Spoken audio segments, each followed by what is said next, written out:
Un poco de eco, ¿verdad? Hechos 1, verso 3 al 5. Vamos a leer ahí esta porción de la escritura.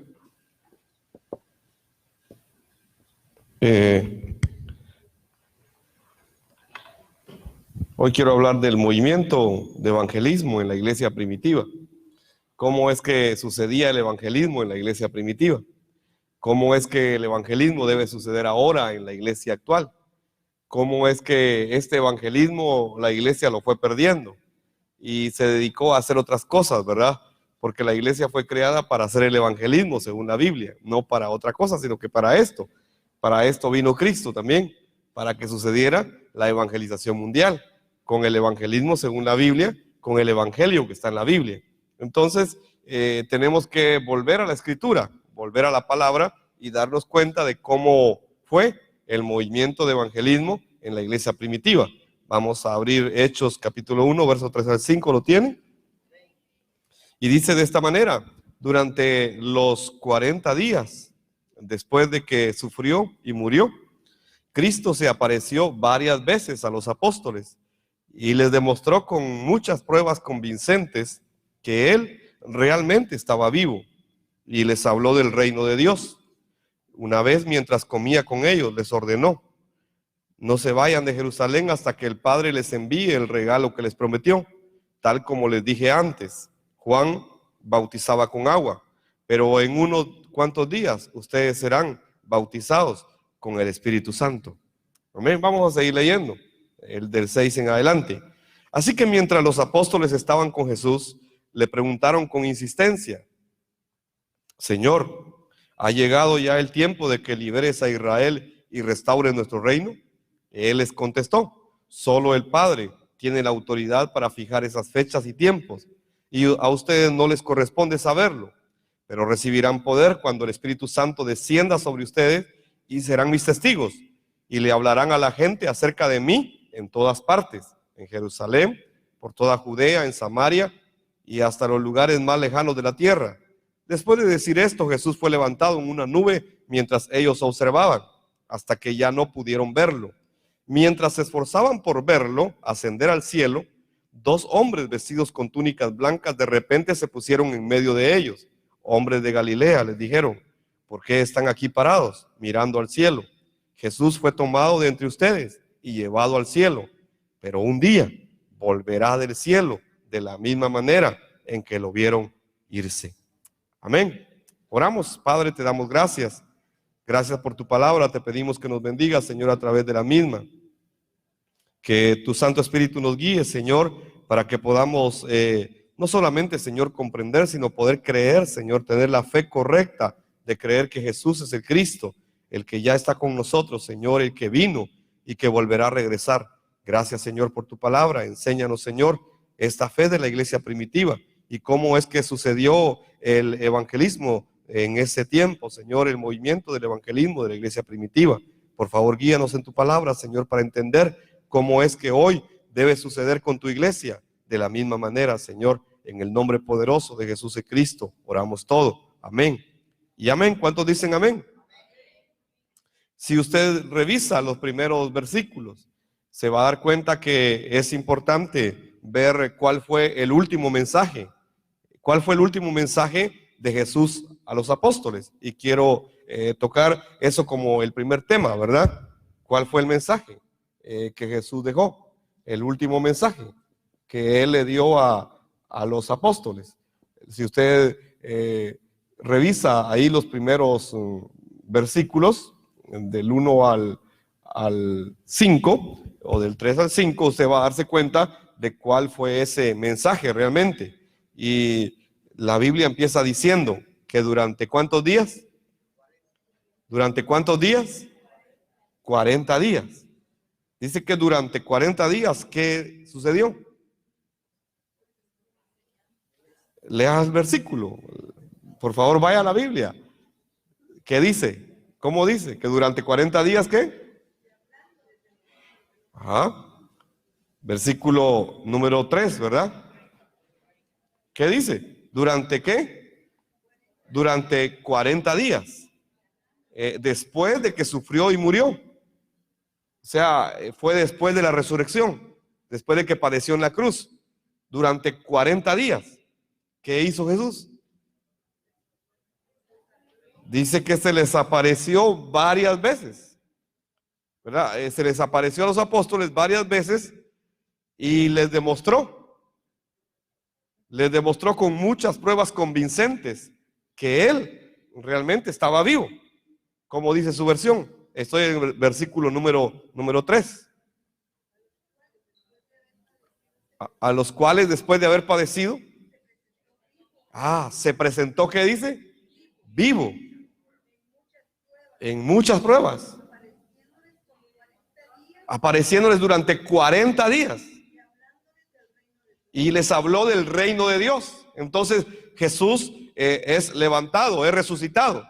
Pero los apóstoles no lo creen. ¿Por qué Él se queda 40 días? ¿Por qué es que Él viene y durante 40 días se les tiene que aparecer a los apóstoles? ¿Por qué cree usted? ¿Será que era necesario que Él se quedara esos 40 días? Realmente no. Él ya había resucitado y podía irse con el Padre. Podía ser ascendido, pero no ascendió, sino que durante 40 días se quedó para aparecer varias veces a los apóstoles, a los discípulos. Y durante esos 40 días se les apareció varias veces demostrando con pruebas convincentes, dice una versión, que Él estaba vivo. Es que ellos no creían que Él estuviera vivo. Los apóstoles no creían que Él estuviera vivo.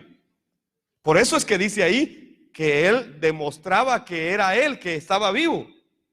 Porque los apóstoles no creían que hubiese resucitado. La fe de los apóstoles. Esa era la fe de los apóstoles.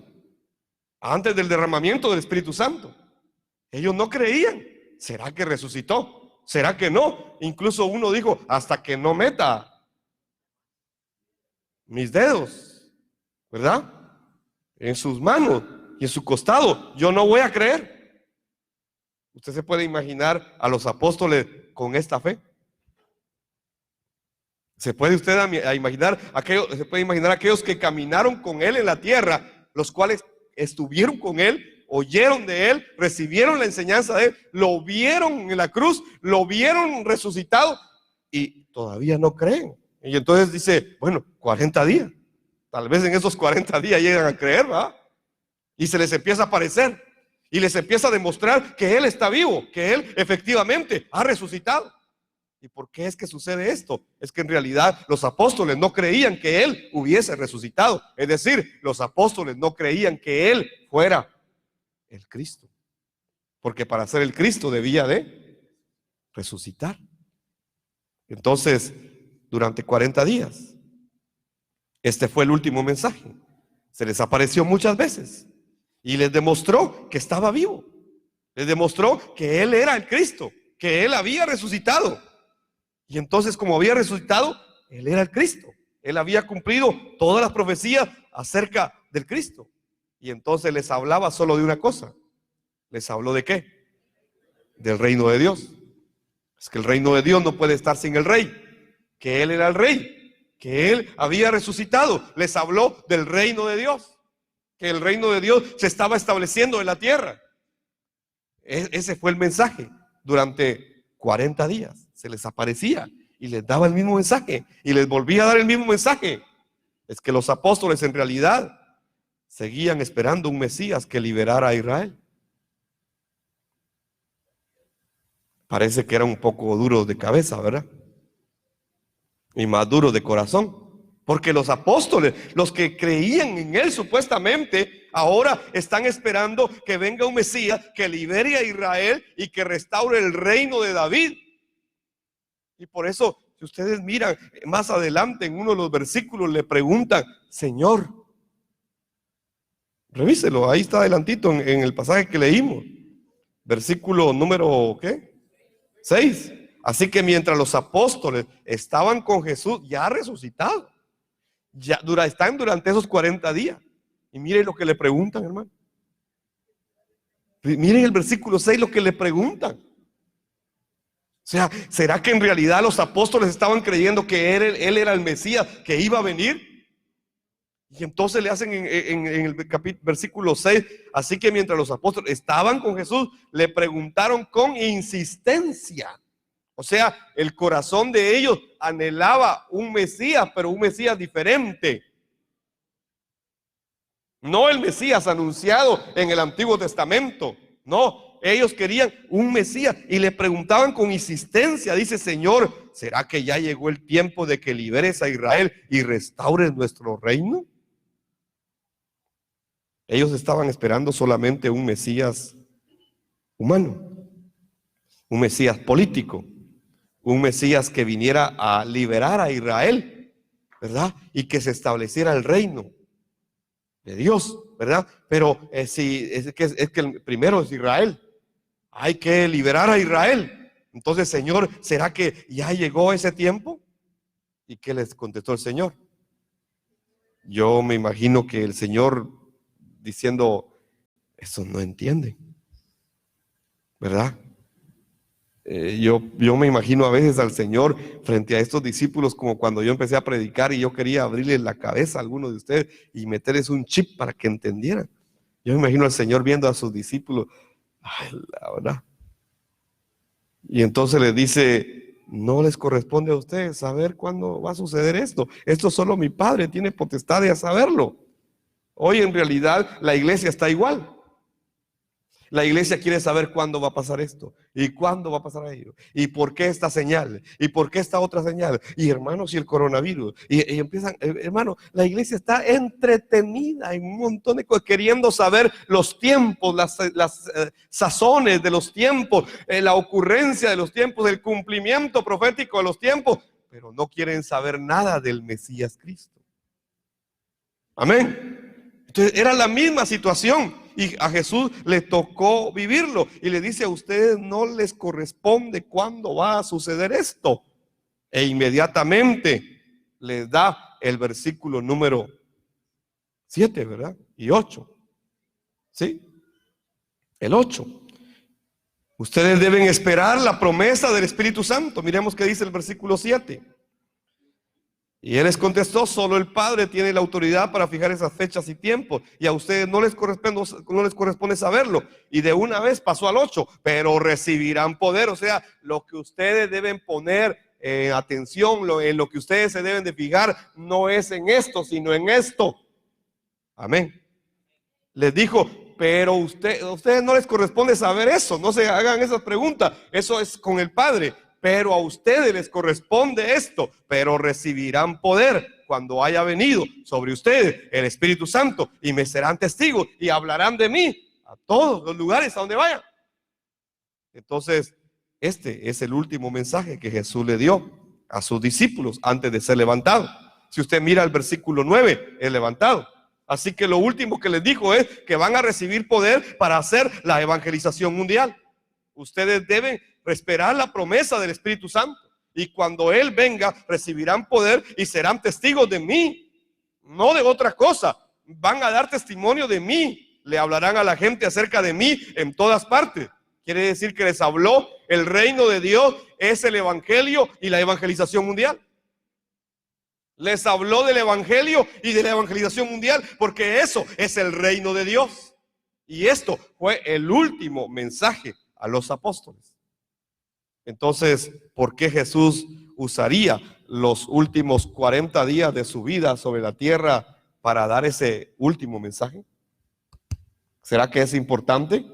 Si usted se tiene que ir de su familia, ¿qué sería la cosa que usted más les insistiría a su familia?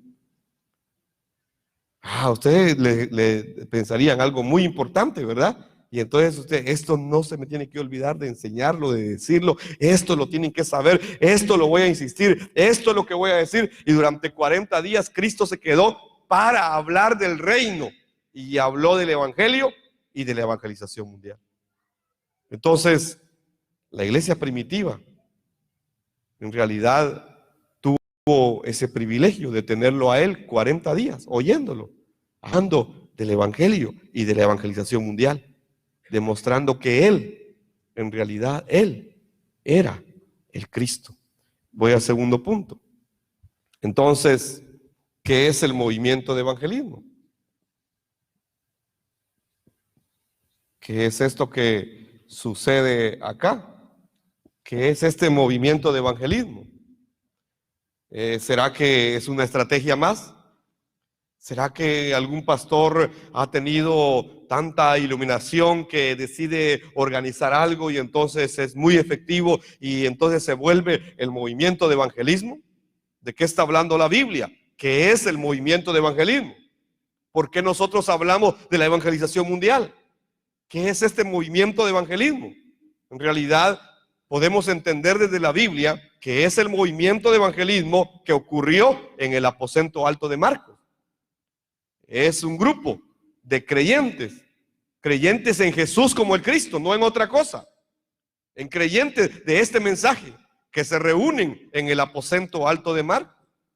Y yo pregunto, ¿y qué hicieron en el aposento alto de Marcos? ¿Qué fue lo que hicieron? ¿Qué dice la Biblia que hicieron? Dice que se reunían para orar. No se reunían para otra cosa. No se reunían para tener encuentros. No se reunían para tener retiros. No se reunían para tener cruzadas. No se reunían para organizar aniversarios. No se reunían para ver de qué color se pintaba el templo. No se reunían para nada de eso. Dice la Biblia que se reunían para orar. Así que este movimiento de evangelismo empieza en el aposento alto de Marcos, donde 120 se reúnen para orar. Mire cómo empieza el movimiento de evangelismo. Empieza con oración. Por eso es que es muy importante la oración, ¿verdad? No es que sea poderosa, es que Dios es el poderoso. Pero así empezó el movimiento de evangelismo. Empezó con la oración de estos 120. Y fue una oración donde oraron por dos cosas, básicamente. Primero, oraron por las cosas que aprendieron de Jesús durante 3 años. Y oraron por eso. Señor, oraron, Señor, que eso que nos enseñó el maestro, Señor, lo podamos vivir. Oraron por eso, que de verdad podamos hacer la evangelización mundial. Señor, oramos por eso. Oramos porque todo lo que Él nos habló, de verdad lo podamos cumplir, lo podamos vivir, lo podamos amar, lo podamos guardar. Y oraron por eso. Señor, danos esa fe, danos esa perseverancia, danos, Señor, los frutos para que podamos de verdad vivir de esa manera. Eso fue lo primero por lo que oraron. Lo segundo por lo que oraron es por las cosas que descubrieron y las verdades después de la resurrección. Ellos se dieron cuenta que Jesús en realidad es el Cristo. Y entonces oraron por esas cosas, oraron para que sucediera, no solamente en ellos, sino que sucediera en el mundo la evangelización mundial. Lo primero por lo que oraron fue por ellos, para que pudieran tener la fe correcta. Y después oraron para que con esa fe pudieran alcanzar el mundo. Porque Cristo había resucitado. Que le pudieran contar al mundo que Jesús había resucitado y que por lo tanto Él es el Cristo. Entonces el aposento alto de Marcos es donde se origina este movimiento de evangelismo en la Biblia. Y si usted revisa, no fue algo intencional. No fue algo que fuera planeado por alguien. Tampoco fue un desafío. No es algo, yo intencionalmente voy a levantar un aposento y no sucede así. No es que mis buenas intenciones me lleven a eso. No es así. No es algo que yo pueda planear y entonces como yo lo voy a planear bien y entonces va a salir bien. Tampoco. No es de esa manera. No es como la iglesia lo está pensando hoy. No es ni siquiera un desafío. No, es que nadie sabía lo que iba a pasar ahí. Él solo les dijo, obedezcan que el Padre enviará su promesa. Solo crean eso y obedezcan. Era un movimiento de oración para obedecer en la fe correcta. Entonces no es algo que tenga que ver con un intento empresarial o religioso. No es que un grupo de empresarios, hombres de negocios se van a juntar y entonces va a suceder el movimiento de evangelismo. No sucede, ya hubiera sucedido. Hay grupos como esos, pero no sucede el evangelismo de la Biblia. No sucede. No sucede. En las iglesias hay empresarios, pero no sucede. En la iglesia hay gente que de verdad quiere servirle a Dios, pero no sucede el movimiento de evangelismo. Entonces, esto no tiene nada que ver con algo que nosotros querramos hacer. Ni siquiera es un avivamiento anhelado. No es porque yo quiero que se aviven los hermanos, yo quiero que se despierten los hermanos, yo quiero que la iglesia despierte y tenga un gran avivamiento y que suceda la evangelización mundial. No, tampoco es un avivamiento anhelado. Entonces, ¿qué es? En realidad es un campo de evangelismo. Es el campo de evangelismo. Y entonces el aposento alto de Marcos se vuelve un campo de evangelismo. ¿Y por qué? ¿Por qué se vuelve un campo de evangelismo? Porque los discípulos, los que están ahí, se vuelven la primera tierra donde el evangelio debe entrar. Y ahí está el primer campo del evangelismo. Son ellos mismos donde el evangelio debe entrar a sus vidas. Y entonces, si el evangelio entra a sus vidas, dará fruto. Así que ellos se convierten en el primer campo de evangelismo. Aquí es donde empieza a suceder el movimiento de evangelismo del aposento alto de Marcos. Pero esto sucede de manera natural, sucede de manera espontánea. No es algo que alguien haya preparado. Por eso yo siempre he peleado que la evangelización mundial no es una estrategia. Aunque algunos crean que es así, no es una estrategia. A alguien le pudo haber funcionado algo muy bueno en una nación, pero no significa que por eso todos los demás tengan que hacer lo mismo. No es una estrategia, no es un método, no es un mecanismo para hacer la evangelización mundial. No es repetitivo, no es algo programado, no es algo planeado. Es que Dios lo hace como Él quiere en cada nación. Amén. Entonces tenemos que buscar primero la dirección de Dios para nuestras naciones. Y en base a eso, hacer la evangelización mundial. Ustedes han visto cómo ha sucedido acá. ¿A alguno de ustedes yo he obligado para que vaya? No, es que ustedes llegaron a entender que Jesús es el Cristo. Y entonces ustedes lo que han hecho es decir, bueno, yo me voy a ir para allá, yo para allá, yo para allá, y vamos a llenar toda Guatemala. Ha sido algo natural, ha sido algo espontáneo, ¿verdad? No es algo que la iglesia haya programado para, no. Esto ha sucedido de esta manera. Es que es la obra del Espíritu Santo.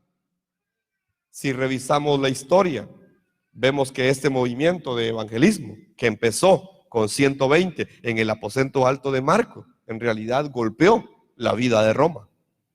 Golpeó a Roma y la golpeó completamente. A tal grado la golpeó que yo estuve en Roma, he estado 2 veces. Y para tener a Pablo encerrado, tuvieron que construir algo ahí, una cárcel muy grande. Y era casi imposible entrar a donde estaba Pablo. Y lo tenían tan guardado porque el imperio romano estaba siendo sacudido con el mensaje del evangelio. Entonces Roma en realidad fue sacudida, fue golpeada con el mensaje del evangelio. ¿Y por qué estos 120 pudieron hacer eso?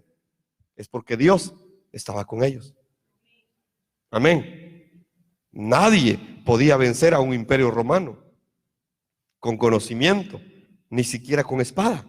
Nadie lo podía hacer, pero lo hicieron 120, y lo hicieron con el evangelio. Y después de 250 años de historia, Roma fue conquistada con el evangelio. Así de grande es esto, así de grande sucedió. Esto es el evangelismo. Lo que más malentienden hoy los creyentes. No han entendido qué es el evangelismo. Hoy en realidad la iglesia no ha entendido el evangelismo de la Biblia. Y se tienen muchas ideas erróneas acerca del evangelismo fuera de la Biblia. Y la iglesia cree un montón de cosas. Hay que hacer el evangelismo. Entonces los pastores, en el anhelo de hacer el evangelismo, organizan la comisión de evangelismo, ¿verdad? Y usted va a algunas iglesias, porque ya ni siquiera eso organizan. Y en algunas iglesias usted pregunta, ¿y hay evangelismo aquí? Sí, hay una comisión de evangelismo. Entonces se paran los 3 más ancianos, ¿verdad? Los 3 viejitos, los que ya ni aguantan caminar, y ellos son la comisión de evangelismo. ¿Sí o no? Ustedes que han ido a los departamentos han visto eso, ¿verdad? Y aparecen los 3 viejitos que arrastrando los pies, hermano, vienen ahí, ¿verdad? Y ellos son la comisión de evangelismo. ¿Y será eso el evangelismo de la Biblia? Es que la iglesia en realidad malentendió el evangelismo de la Biblia. Por eso es que no está sucediendo la evangelización mundial, porque no tienen el evangelio y tampoco tienen el evangelismo según la Biblia. Así que fuera de la Biblia se pueden tener un montón de estrategias y algunas podrán alcanzar grupos de gente y tener éxito para motivar a la gente y mantenerla en una congregación, pero no va a suceder la evangelización mundial de esa manera. Va a crecer una iglesia, se va a llenar un lugar, pero no va a suceder la evangelización mundial. Es más, los grupos pequeños, cuando se trabajan en grupos pequeños, la teoría dice que después de 6 meses esos grupos ya tienen problemas, porque la hermana ya se peleó con la hermana, o el hermano se enamoró de la hermana, que vaya. Y entonces a los 6 meses ya esos grupos tienen problemas. Y entonces hay que hacer algo para que no crezca el problema. Y entonces tampoco funciona. Es que ese no es el evangelismo de la Biblia. Puede ser una buena estrategia para mantener gente en la iglesia. Puede servir como estrategia para atraer gente a tu iglesia. Pero ese no es el evangelismo que dice la Biblia. Un creyente normal, en primer lugar, debe recibir respuestas de su oración. Amén. ¿Verdad que sí? Un creyente normal debe recibir respuestas a su oración, porque tiene la fe del evangelio. Y entonces ora y recibe respuestas. A veces no lo que él pide, pero recibe respuestas. ¿Verdad que sí? Aquí un hermano estaba a punto de casarse y oraba por casarse rápido.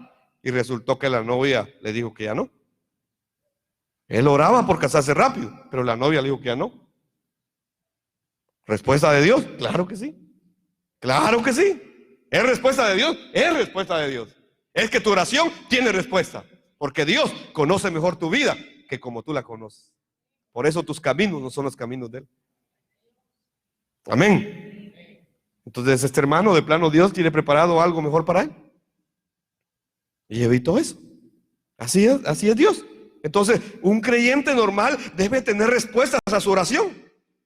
Y entonces, como tiene respuestas, porque sabe que ora y Dios responde. No como él quiere muchas veces, pero Dios responde. ¿Y cómo responde? De acuerdo a su voluntad. Y a veces no nos gusta la voluntad de Dios, pero esa es la voluntad de Dios. Y Dios está respondiendo nuestras oraciones.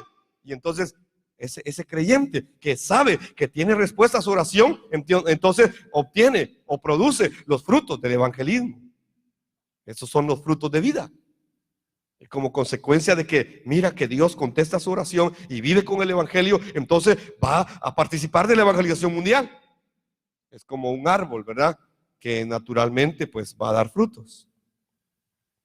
Así es el creyente normal. Le sucede el evangelismo como algo normal, como algo natural. No es que tenga que convencer a la gente, sino que el alma sedienta va a escuchar acerca del evangelio y se le revela y recibe el gozo de la revelación, ¿verdad?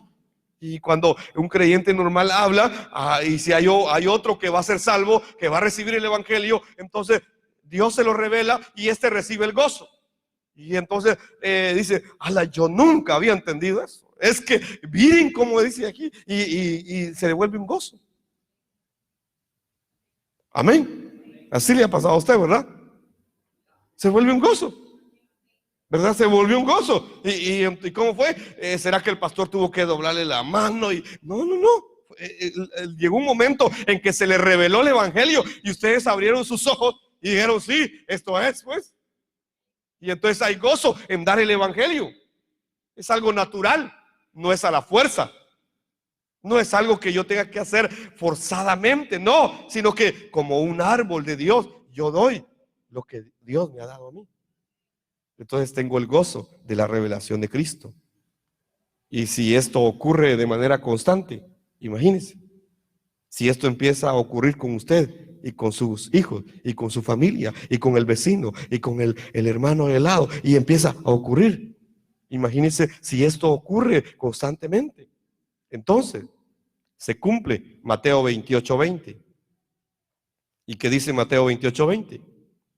Enseñen a los nuevos discípulos a obedecer todos los mandatos que les he dado. Y tengan por seguro esto. Tengan por seguro esto. ¿Qué dice? Estoy con ustedes siempre, hasta el fin de los días. ¿Cómo dice su versión? Leamos ese versículo, por favor, en voz alta. Mateo 28:20. Cuento a tres y lo lee. 1, 2 y 3.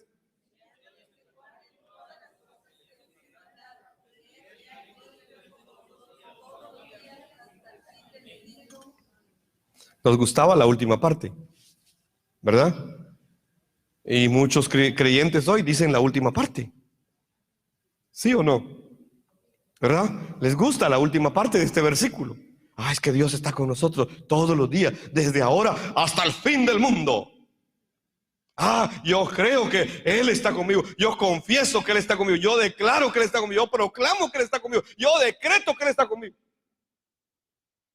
Tú puedes hacer lo que querrás, pero cúmplelo primero. Te puedes poner de cabeza si quieres, pero cúmplelo primero. De ahí pues, si quieres, vuelan un avión decretando que Él, pero si no cumple lo que dice anteriormente, no esperes que Él esté contigo todos los días de tu vida. ¿Cuántos anhelan que Dios esté con ustedes todos los días de su vida? Amén. ¿Y qué tenemos que hacer entonces? Es cumplir la evangelización mundial. Así de sencillo es esto. No es complicado. Así que somos llamados a cumplir la evangelización del mundo y encontrar a los discípulos en todas las naciones, a donde vayamos, para que conozcan los mandatos de Cristo, ¿verdad? Y entonces, si nosotros llevamos esto, que es el pacto, entonces sucederá la evangelización mundial en nuestros días. Es que esta es la voluntad de Dios. Dios quiere que esto ocurra y que ocurra con tu vida. Entonces, el movimiento de evangelismo se trata de obreros que van al campo. ¿Y qué hacen esos obreros en el campo? Buscar obreros en todos los campos, sabiendo que Dios estará con ellos, sabiendo que la última parte del versículo se va a cumplir cada vez que ellos vayan al campo. Amén. Cada vez que vayan al campo. Ah, pero aquí se me quebró mi hijo, se le quebró el brazo a mi hijo, podría decir la hermana, ¿verdad? Que el niño se fracturó, ellos fueron a hacer la evangelización mundial aquí a un lugar y al terminar todo se fractura el niño y tienen que intervenirlo. ¿Cómo es eso que Dios está con nosotros y se fracturó el niño? ¿Verdad? Pero aquí es donde surge la fe. Aquí es donde nos están diciendo, bueno, ¿es cierto o no es cierto? ¿Sí o no? ¿Jesús es el Cristo o no? Amén. Y es duro. Y yo sé que es duro. Yo sé que es difícil. Y aquí está el bebé, de plano lloró bastante. Y le ha de haber dolido. Pero en realidad la fe correcta es que no importa lo que esté sucediendo, es que Jesús sigue siendo el Cristo. Amén. Entonces, esta es la fe. Este es el mensaje. Este es el movimiento de evangelismo que sucede con este último mensaje que Jesús le dio a los apóstoles. No sucede con otra cosa, solo sucede con este último mensaje. Y entonces quiero ir a 1 Corintios 15:11. El apóstol Pablo habla en 1 Corintios 15:11 y dice de esta manera: así que no importa si predico yo o predican ellos, porque todos, ¿qué dice? Predicamos el mismo mensaje que ustedes ya han creído. ¿Cómo dice su versión? Quiero que lo lea. 1 Corintios 15:11. Cuento 3, 1, 2 y 3.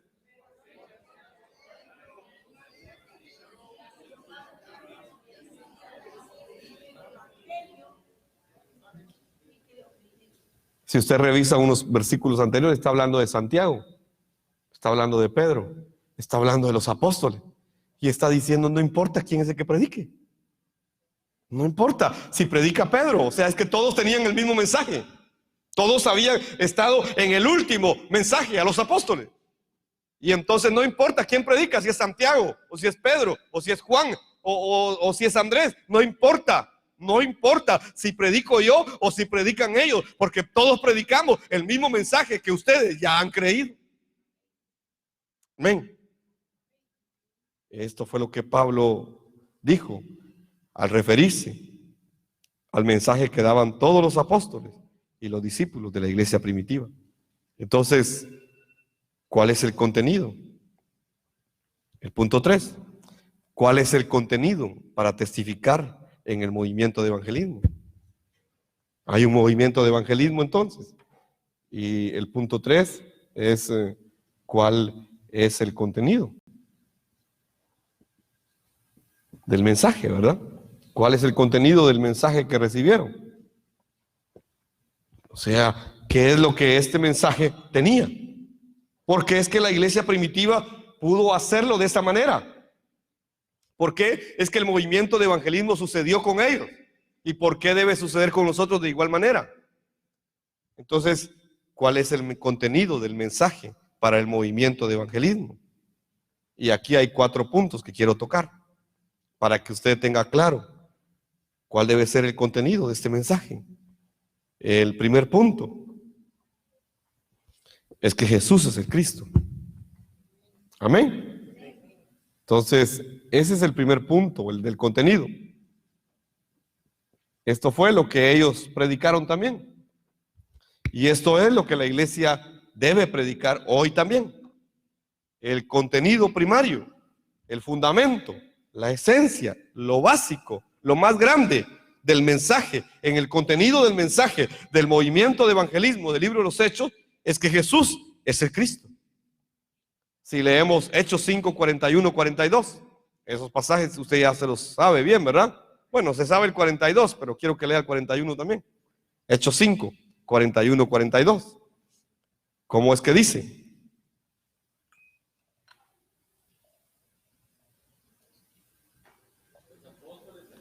Cuento a 3 y lo leemos. 1, 2 y 3.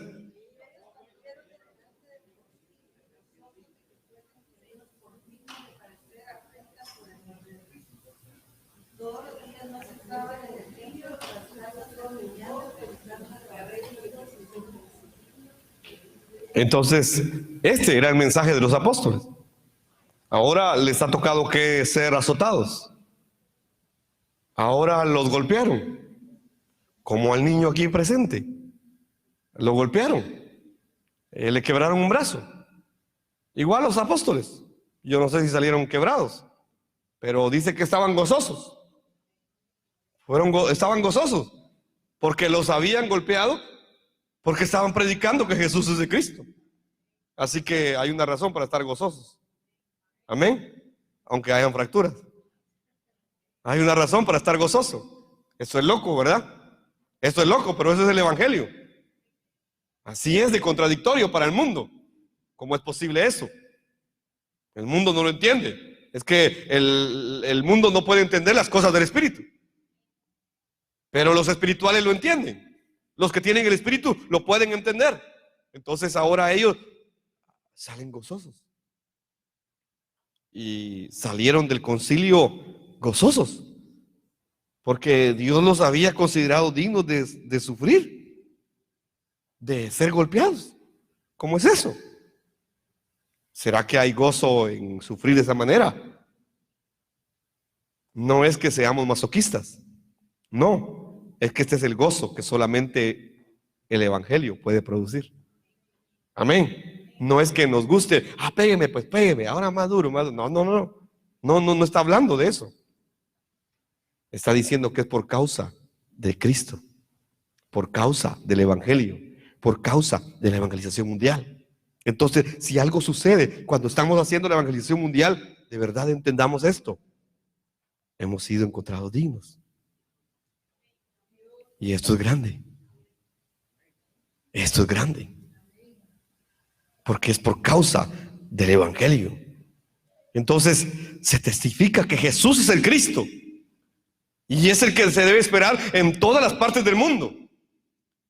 Ese es el primer contenido del mensaje del movimiento de evangelismo del libro de los Hechos.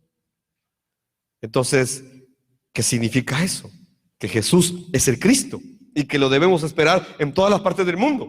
En primer lugar, significaba que era la solución de todos los problemas de la iglesia primitiva. La iglesia primitiva llegó a entender que si podían creer esto y cumplían la evangelización mundial, se terminaba todo. Que Cristo venía. Y entonces se terminaba todo. Y ellos vivieron de esa manera. En realidad, la solución de todos los problemas de la iglesia primitiva empezó en la evidencia de Jesús como el Cristo. Es que Jesús es el Cristo, el ungido de Dios. Y en realidad los judíos, los hebreos, lo sabían. Sí, yo sé que Jesús es, que Mesías es igual que Cristo. Sí, yo sé que va a venir un Mesías. Usted hable con cualquier hebreo y por historia ellos lo reconocen así. Ellos saben que va a venir un Mesías, pero no ha venido. Y entonces Israel en realidad sabe lo que significa Cristo. Sabe que Cristo significa el ungido. Sabe que Cristo es Mesías. Claro que lo saben, pero no aceptan que Jesús sea el Mesías. No aceptan que Jesús sea el Cristo. Y en el tiempo de la iglesia primitiva, los judíos sabían lo que significaba la palabra.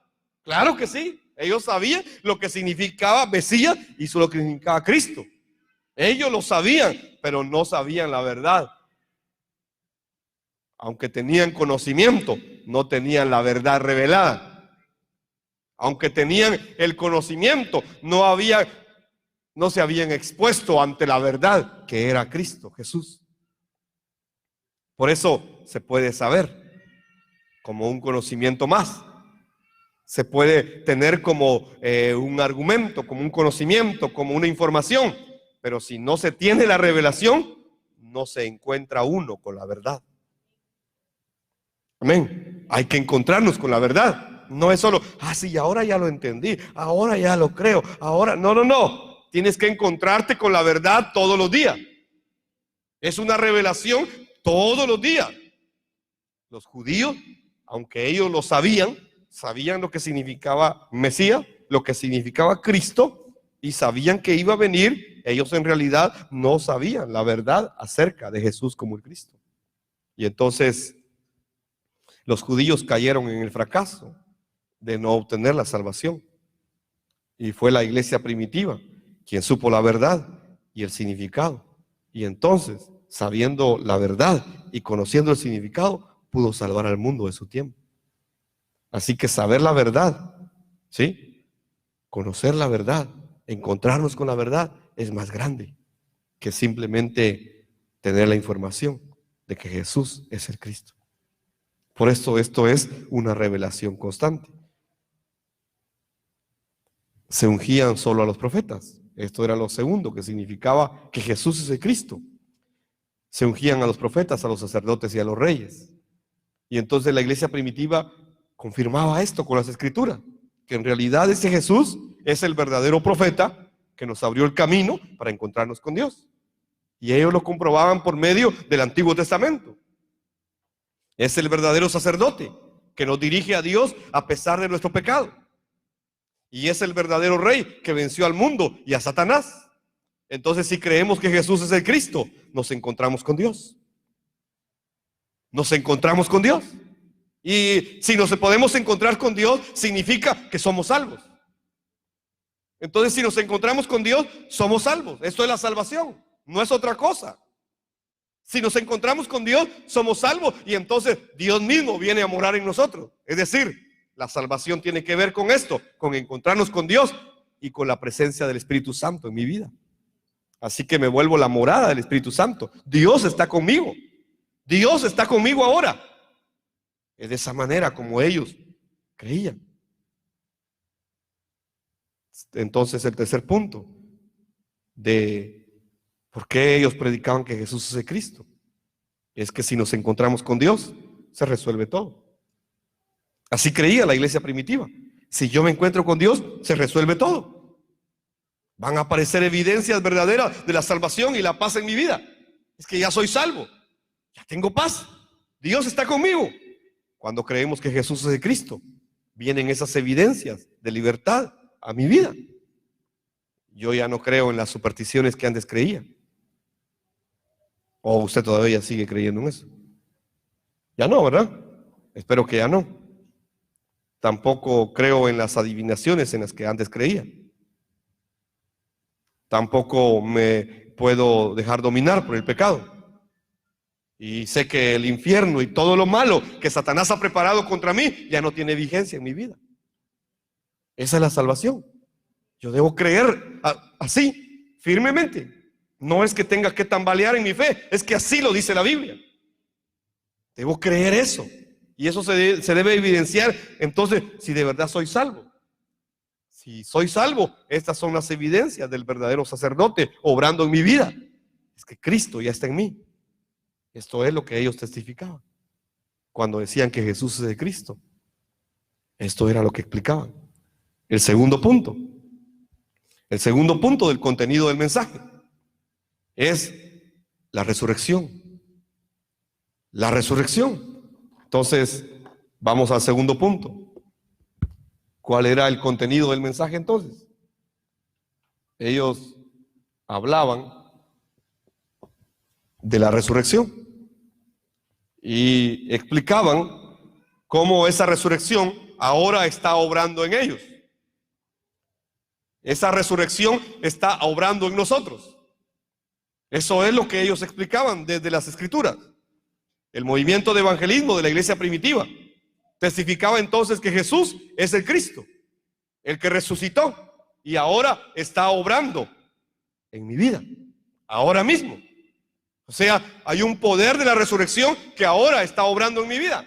Si yo creo que Jesús es el Cristo. Es la resurrección, el poder de la resurrección está obrando en nuestra vida ahora mismo. Esto no es algo histórico, no es algo que solamente pasó. No es un evento más de la fe cristiana. La resurrección de Jesús como el Cristo es el fundamento de toda nuestra fe.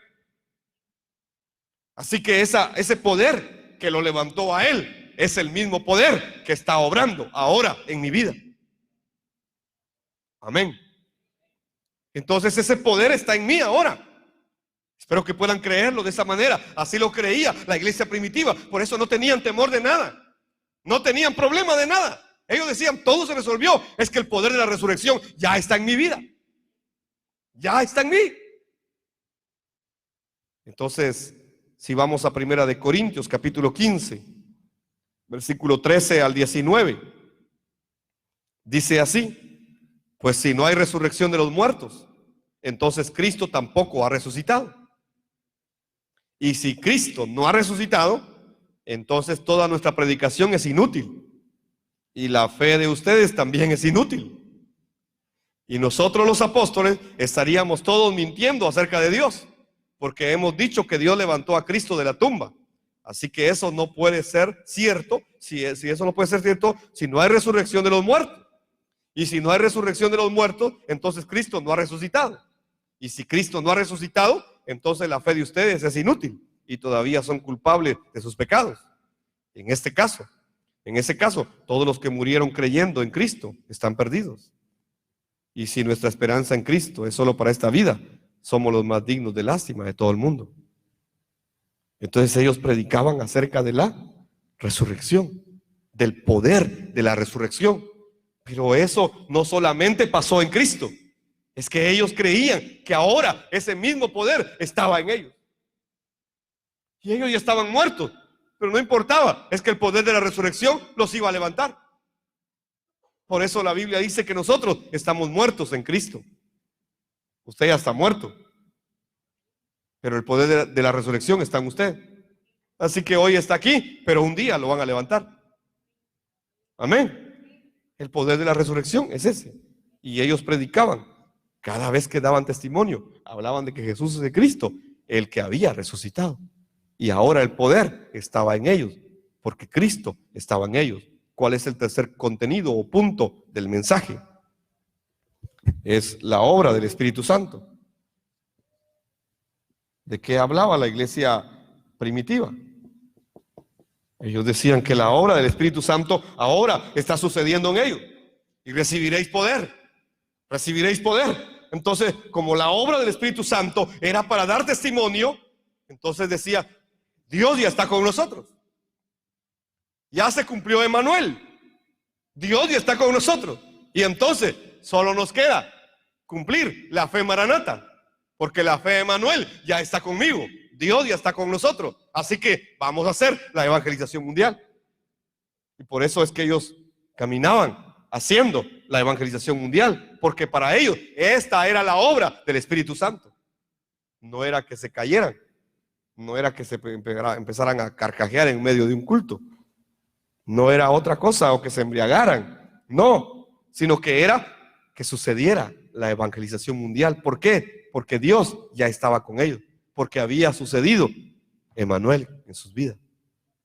Entonces, si Dios ya está con nosotros, decían, solo nos queda preparar la venida de Cristo, que es la fe maranata. Porque la fe Emmanuel ya se cumplió en mi vida. Juan 14, 16 al 18. Jesús dijo, yo le pediré al Padre, y Él les dará otro abogado defensor, quien estará con ustedes para siempre. Me refiero al Espíritu Santo, quien guía toda la verdad.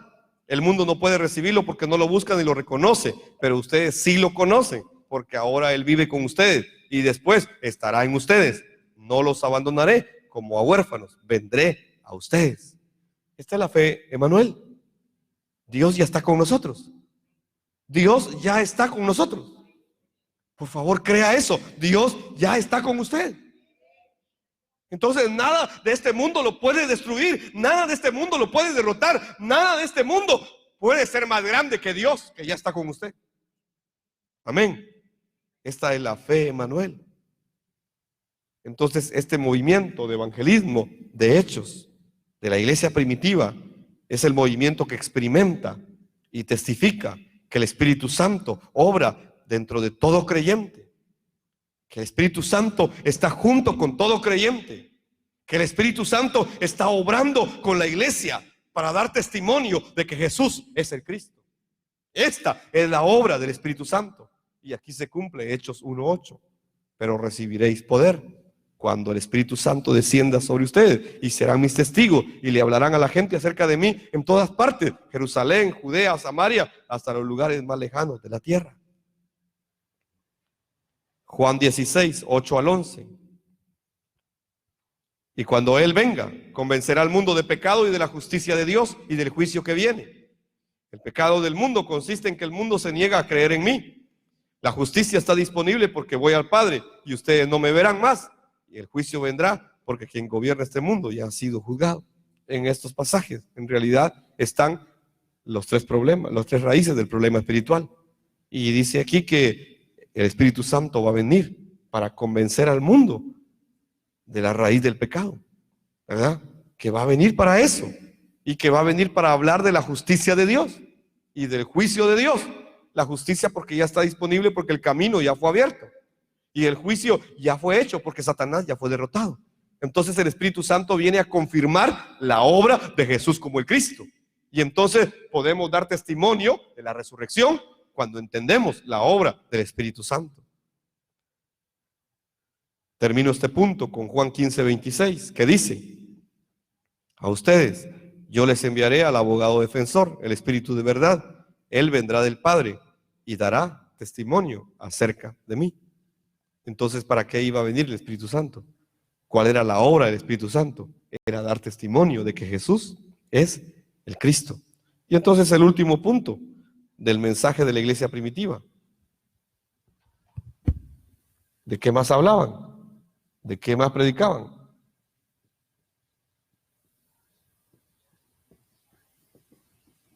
Del retorno de Cristo. El retorno de Cristo. La iglesia primitiva hablaba de que Cristo iba a regresar y que iba a regresar en sus días. Estos 4 puntos que usted ve acá fue el contenido del último mensaje antes de ser levantado.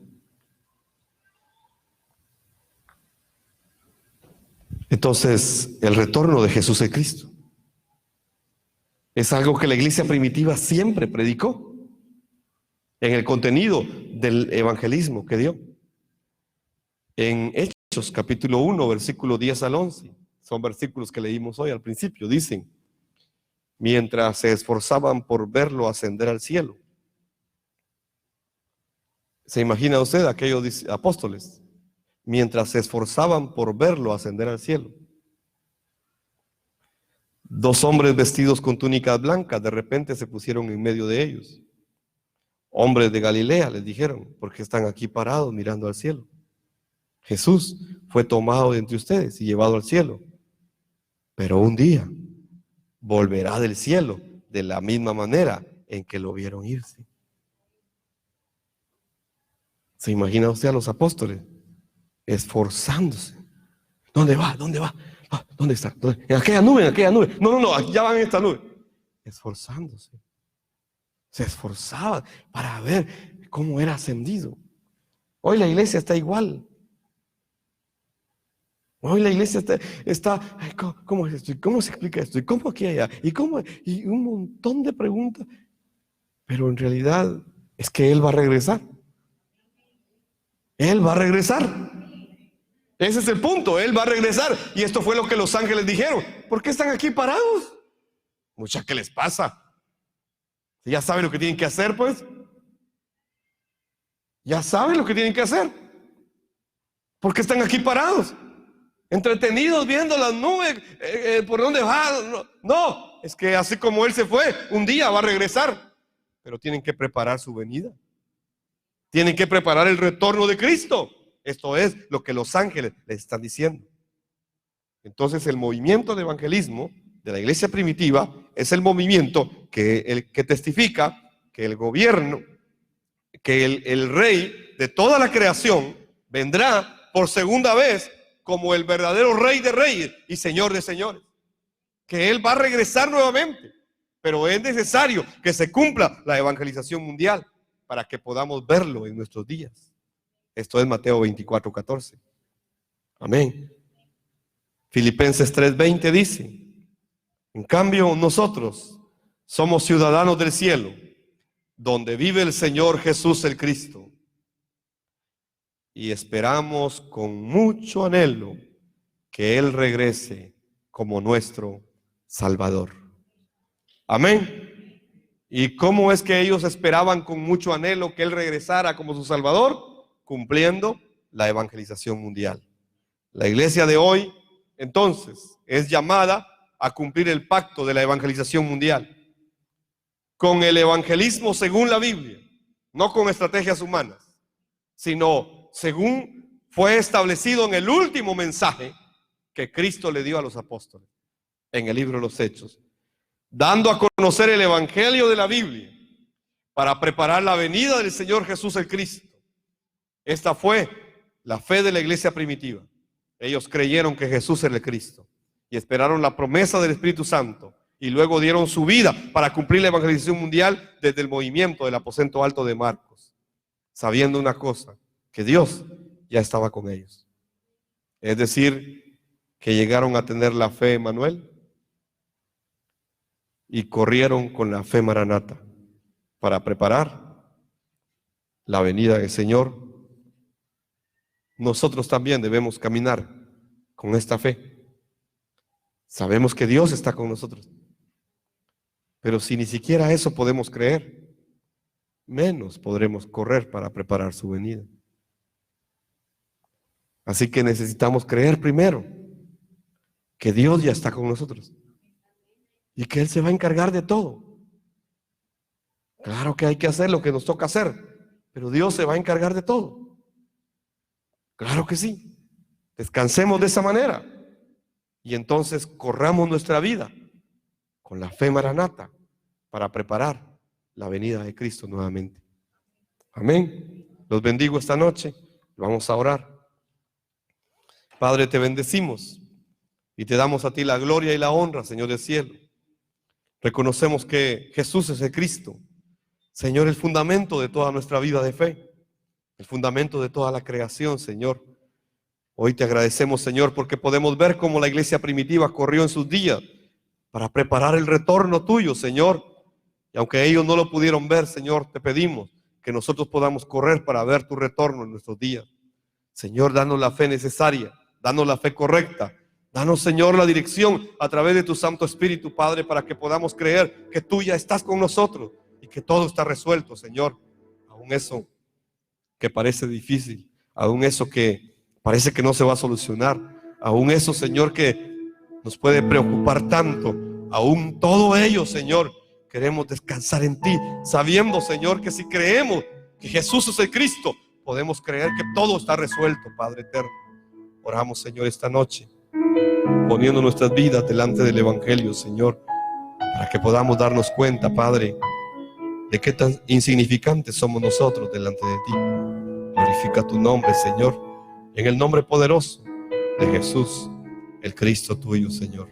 Amén y amén.